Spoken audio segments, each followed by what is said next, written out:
Brooklyn Assemblyman Robert Carroll wants the Winter Olympic Games here in New York. How in the world did you come up with this idea? Well, a few years ago, I was watching the Winter Olympics in Beijing, and I realized that all the ice events and some of the snow events were in Beijing, but 200 miles away, they were doing all the snow events. And it was right at the same time as New York State was investing in modernizing all the legacy sites in Lake Placid from the 1980 Games. And I realized that just a second, we could do the same thing here in New York. Yeah, but you want to do it in New York City and Lake Placid. Which is 5 hours apart. Which is exactly what Milan and Cortina were last month. And I was in Milan and Cortina, took mass transit between both. If they can do it in Italy, what mass transit is going to go between Lake Placid and New York City? You could take Amtrak from New York City to Albany or Saratoga, and then you could get on a bus for another 2.5 hours, just like I did. It doesn't sound exactly appealing. Look, when there's a will, there's a way, Marcia. And one of the reasons... Remember, you're going to have to move all those people, all those fans, all the Olympians, all the officials, all the... But what you have to realize is it's a 19-day event. The ice events would be happening in New York City, so hockey, figure skating, speed skating, maybe a big air or aerials at Yankee Stadium. And then your snow events would all happen. So your alpine skiing, your cross-country skiing, your ski jumping, and your sliding events, your bobsled, would happen in Lake Placid. So some people would only be in Lake Placid, some people would only be in New York City, and some people would maybe move between the two. You mean like the fans? Like the fans, but we can do it. The new model for the IOC is to have a big international city host the opening and closing ceremonies and the ice events, and then have small alpine towns host the alpine, Nordic, and sliding events. That's the model. That's what they did in Italy. And I think if they can do it in Italy, we can do it here in New York. So what New York City places would you use? Madison Square Garden, right in Midtown, the Barclays Center. You could use UBS Arena or the US Tennis Center, maybe Citi Field or Yankee Stadium, again, like I said, for a big air or an aerials competition. You could, you would have all of But you're talking about ice events, so would you have to, flood these areas and make ice? No, I mean, there's ice. So there's ice underneath the floor of MSG and the Barclays Center and USB Arena every single day of the week. And then, and they could host, again, figure skating, short track skating, hockey. For your long track speed skating, you might use the Javits Center or the Park Avenue Armory. But you would flood those. Well, you would bring in a refrigerated track. I mean, and then for curling, you could, again, maybe go to a Park Avenue Armory, a U.S. Tennis Center. This is highly doable. This is exactly what they just did in Milan. What year do you think you could actually bring this? So the next available games is 2038. But in honesty, that's probably going to Switzerland. So it'd be 2042. And so it's over 15 years away. But that's how the Olympics works. They award these games 10 to 12 years before they happen. So what has to happen here for you to be able to do it? So I'm really excited. The reason we're able to do this is because of Governor Hochul's leadership. She was the one who invested in modernizing the Olympic sites in Lake Placid. We have all the other private infrastructure here in New York. We need to now create an exploratory committee to say, hey, is Bobby Carroll crazy or am I not? Are you crazy? I'm not crazy. This is the great civic opportunity for the state to bring upstate and downstate together. And so what I hope is that over the next couple of months, Governor Hochul brings us together, folks from New York City, folks from Lake Placid, to explore this idea so that in the next year or so, we can decide if this is right for New York, and if it is right for New York, that we have a bid committee ready to go by late 2027, so that we can raise their hand, because it's at that point that the IOC is probably going to start asking other cities if they want to host the 2042 Olympics. So, all right, you have a state with a budget problem, you have a city with a budget problem. How much is all of this going to cost in terms of an investment, even for an exploratory committee? Well, exploratory committee can be privately financed, and it is not very expensive. But the other great thing about this is because of previous investment by New York State, we have all the necessary infrastructure. We wouldn't have that for a Summer Games, but we do have it for a Winter Games. And so we don't need to build any new sports infrastructure. And that's the great thing. So if we were to win a Games, what we could do is focus on investments that people care about: transportation, housing, greening our infrastructure. We would not have to build any new sports stadiums, any new tracks. But there's always these Olympic villages. So But you'd have to build an Olympic Village in Lake Placid. You'd have to build an Olympic Village someplace in here New in York. New York City. So Milan and Cortina show the way here as well. So in Milan, they built a permanent Olympic Village that's going to become student housing. So they partnered with a university there. So what you're saying is New York City needs housing. Let's build it, and then people can live there. Exactly. And then in Cortina, what they did was they built temporary housing. So they've taken that housing down now. And so there are so many better models. The old way that they did the Olympics, where they had people build new sports infrastructure and other infrastructure that was unnecessary, is no longer there. And so this is a really leaner type of games, and it's something that New York can do. And that's why the Winter Olympics makes so much more sense for New York than the Summer Games. How much money would it take to build these housing and transportation and all the things, the concessions, the things that you're going to need to host an event like that, a world-class event for a world? Well, again, I just want to say we have the sports infrastructure. What we would need to do is, look, partner with the private sector or partner with universities or partner with nonprofit developers if we want to build permanent, affordable, or student housing in New York. And then in Lake Placid, whether you want to build affordable or workforce housing or you want to build temporary housing. But how, again, price tag. Well, and that's, and so who much. pays? Well, so what they've done in Utah, which is hosting the 34 games, is they have a privately financed Winter Olympic Games. I think the reason why we want the governor to come in, and she's been very positive about this idea and very positive about bringing upstate and downstate together, and it's her leadership that I think is going to be critical here, is saying, how can we thoughtfully, privately finance and host a Winter Olympic Games? That's why we need to have this exploratory committee. But again, we have the sports infrastructure. And I can tell you this, I think we have a lot of the transportation infrastructure too, as just having been in Italy and traveling between Milan and Cortina. What's the estimated economic benefit to New York? Well, there's going to be huge benefit, right? Showing the world why New York is a dynamic and wonderful place has an intangible benefit that you're never going to be able to. Everybody already knows we're wonderful. Wait, but Marcia, we got to keep proving it, right? You know it's wonderful. I know it's wonderful. But we must continue to face out to the world as we have people in Washington and elsewhere who want to turn inward and make our country a place that is divided. I think New York can be a beacon of hope, and I think it's a really great opportunity. Okay, we're going to have to leave it right there for now, but our conversations continue on our streaming channel, CBS News New York. We'll be right back.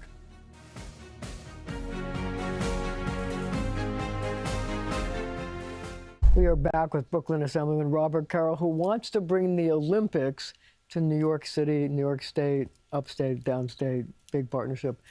I had asked you about, how much money you can make, and you talked about your experience in Italy and how much they were able to grow their economy. Can you tell me about that? Yeah, so I believe that Milan was able to grow its economy over the games by about 6%. That's on tourism, that's on infrastructure improvements. Those are things that really will impact everyday New Yorkers. And I think that, again, we can take their model, build on it, improve it. So, I was able to see you posted all the time from your experience in Italy. I wondered if you could tell me, what did you learn from going to all the Olympic spots?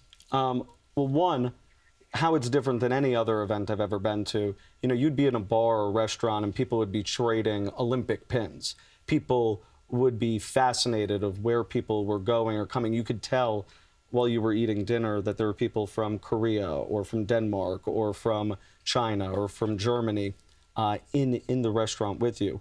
The realization that also what they have in Italy, what they have in Milan, the sports infrastructure in Milan is not even comparable to what we have here in New York. And so if they could do it in Milan, and then the same, traveling, seeing that you can actually travel by public transit from the two locations and seeing gorgeous Cortina, a small mountain town hosting the world, it opened my eyes that this really is an attainable goal for New York City and Lake Placid. And it's something that I hope, and I think we will have, is the governor's leadership. And she's shown great leadership, like I said before, in investing in both tourism and in the legacy facilities in Lake Placid, and bringing together upstate and downstate. I think in our politics, so often we're divided as people who live in New York or the suburbs and then people who live everywhere else in the state. And I don't think that helps anybody. I think it hurts our state, actually.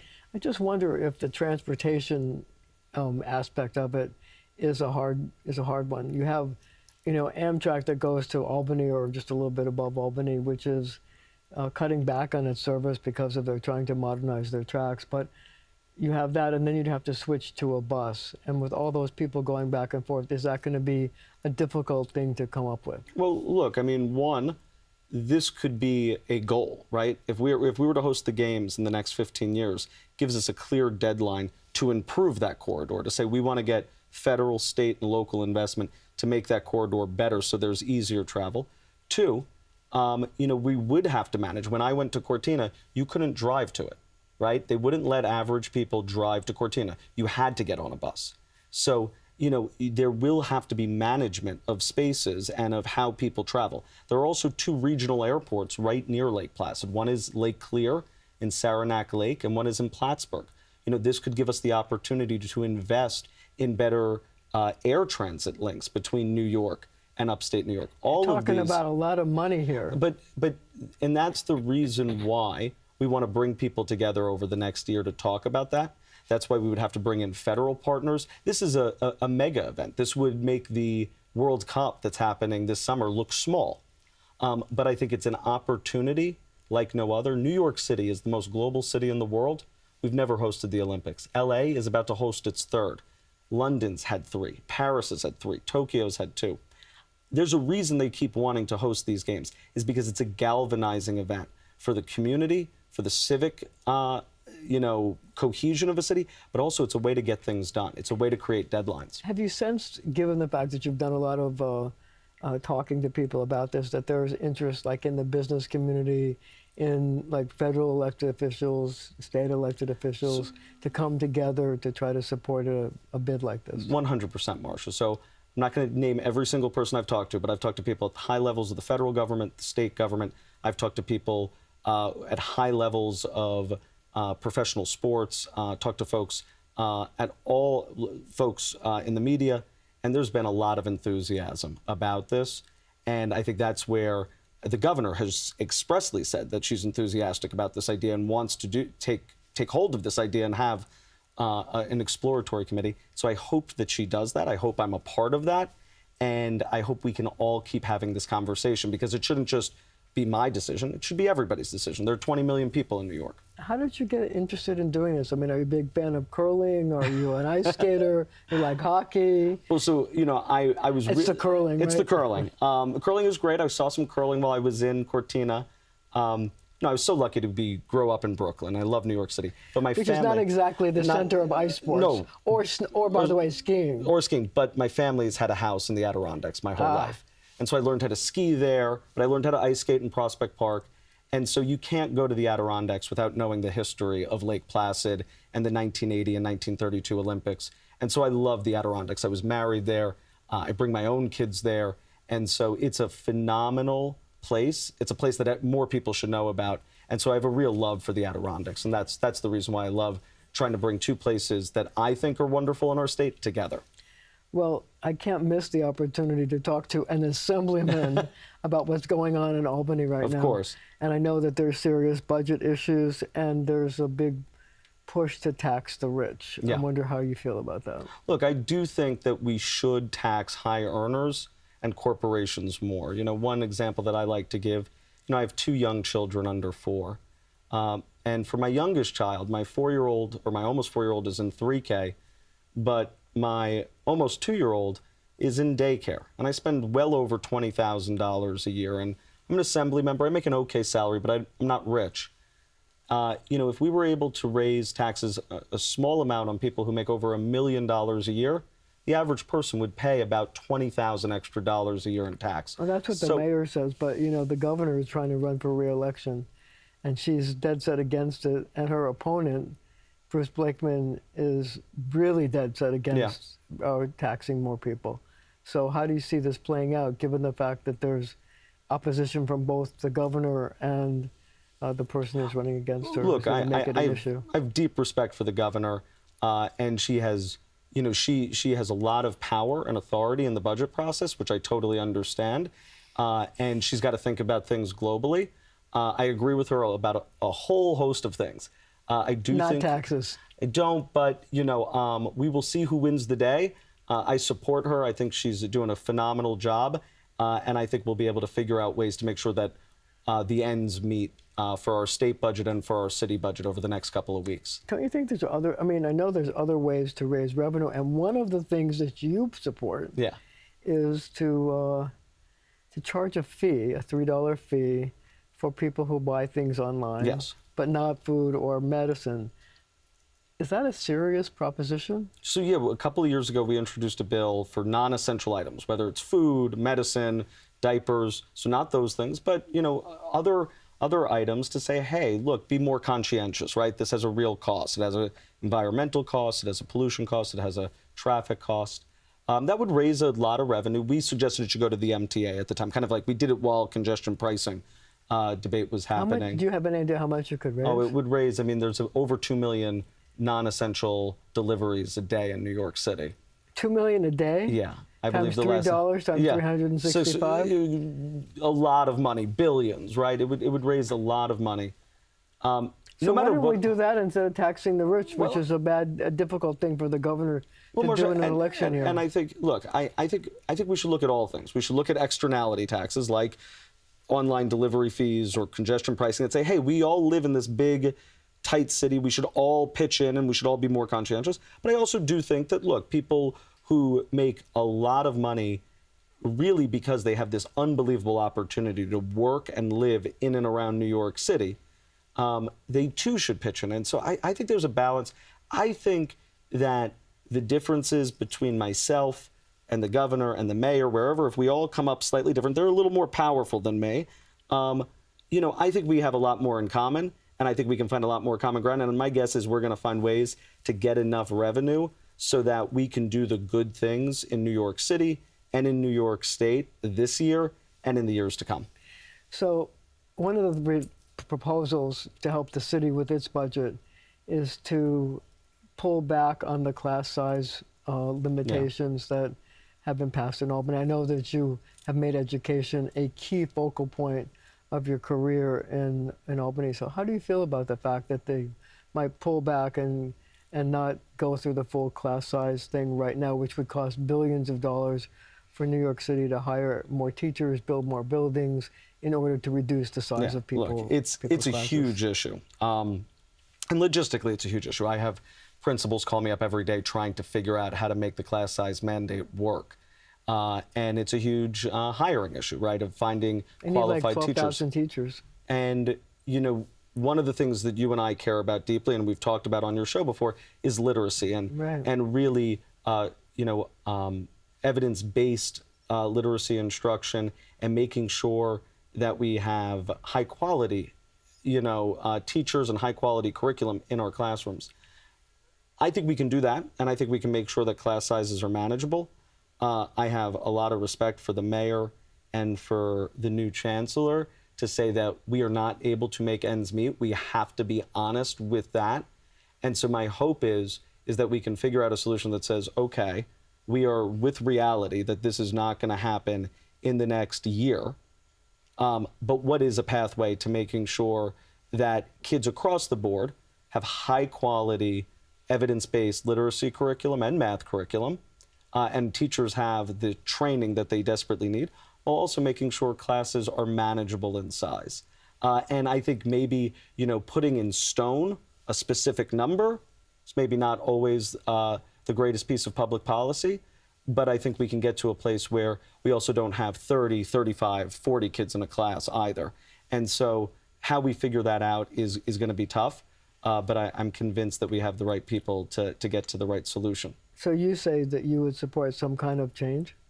Yeah. And will that be difficult for Albany to grapple with? I think it will be. I think everybody in Albany would like to meet the goals of the class size law, and I think we understand why they're right. Clearly, if you have the mayor and the chancellor, and I think the previous mayor and the previous chancellor saying these are very, very hard for us to meet right now, we need to deal with that reality.